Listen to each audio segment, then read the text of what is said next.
Hello, કોટ સેટની અંદર નવું આવી ગયું છે. બે ડિઝાઇન્સ આવી છે હેન્ડ બ્લોકની અંદર. આ એનું ટોપ છે. ટોપની લેન્થ છે 29, એટલે આરામથી હિપ કવર થશે. અને આજે હું સાઇઝ દેખાડું છું એક્સેલ સાઇઝ છે, એટલે 40 જે લોકોનું હોય, જેમ કે 40 જે લોકો એલ પહેરતા હોય એ લોકોને એક્સેલ પરફેક્ટ આવશે, બિકોઝ આ કોટ સેટ છે.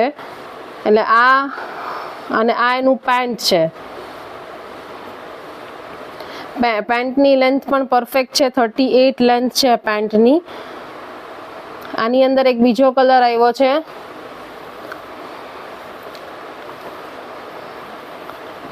આ રસ્ટ ઓરેન્જ કલર. આમ ઓરેન્જ કલર નથી, એકદમ રસ્ટ ઓરેન્જ કલર છે. બ્યુટીફુલ કલર છે. અને એની અંદર બી સેમ 29 લેન્થ અને 38નું એનું પેન્ટ. જેને ઓર્ડર બુક કરવો હોય એ કરી શકે છે. અને આની પ્રાઇસ રહેશે 795.